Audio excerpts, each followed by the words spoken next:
Evelyn stood on the polished balcony of her penthouse, the city skyline sparkling below. Yet her heart was heavy with sorrow. Her daughter Lily, only 6, had never walked a single step. Numerous experts, costly therapies, even untested remedies, none had succeeded. "She'll require lifelong care," the latest physician stated bluntly. Those words pierced Evelyn's soul. Wealth could purchase anything but hope. Despite her riches, she couldn't grant Lily the childhood she yearned for. The toughest part wasn't the verdict. It was seeing Lily gaze through windows, dreaming of running and playing like children she watched from a distance. Unable to join them, while heading to a corporate meeting, Evelyn's car stalled near a small Alabama town. Her aide offered to arrange assistance, but Evelyn dismissed it, stepping into the warm air. A humble garage stood close by. A young mechanic with grease-covered hands appeared. Ethan, 30, kind and reserved. "I'll check it out," he said, slipping beneath the vehicle. Lily sat silently in the back seat, observing him with curious eyes. In under an hour, Ethan had the engine running smoothly again and courteously refused payment. "Just glad to assist," he said. That genuine kindness touched Evelyn. She thanked him and turned to depart, but not before he noticed Lily's leg braces.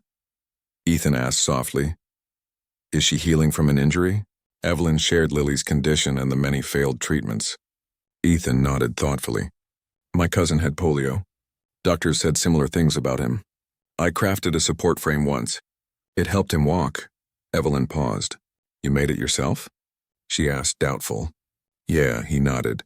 "Just experimenting. I'm no expert, but I care. That matters." She wasn't sure why, but she agreed to return the next day. Something in his tone, gentle, authentic, felt more honest than anything she'd heard in offices or clinics. That night, Ethan stayed awake, drawing plans in a notebook stained with oil. He searched his shed, gathering bits of lightweight steel and adjustable braces. He had no degree, only resolve. Over the next few days, Evelyn and Lily visited daily. Lily, usually reserved, began smiling when she saw Ethan. He never treated her as fragile. Instead, he tweaked his design based on her movements and ease. On the 6th day, he revealed a custom frame painted gentle pink with cushioned supports and flexible joints. "Ready to try?" he asked. Nervously, Lily nodded. Ethan held her hands as she stepped in. For a long moment, nothing occurred. Then Lily shifted her weight and moved her foot. A trembling, hesitant step. Then another. Evelyn gasped, hand over mouth. Tears streamed down. Lily looked up, beaming, wobbling in the frame, but standing proud. "Mommy, I did it!" she shouted. Evelyn dropped to her knees, sobbing openly. Ethan stepped back, quietly observing. In that modest garage with no medical credentials or extravagance, a miracle unfolded. Lily had taken her first steps, and Evelyn's heart burst with joy. Lily's initial steps were unsteady, but they ignited a spark in Ethan. Every evening, he made small adjustments to the walking frame based on how Lily moved and what fatigued her most. He crafted support pads from old cushions, balanced it using spare bike parts, and even painted it pink with her name on it. Evelyn watched, touched not just by the effort, but by how Lily giggled in Ethan's presence. For the first time in her daughter's life, Evelyn saw pure happiness. She extended her stay in Alabama without hesitation. Lily's strength grew daily. She could now take several steps before resting, her balance improving with Ethan's clever tweaks. The whole town began to notice. Neighbors brought old tools, offered snacks, and gathered around Ethan's garage to watch Lily try. On a bright afternoon, Lily took 10 full steps unaided. The crowd gasped and Evelyn clutched her chest. Lily beamed with pride.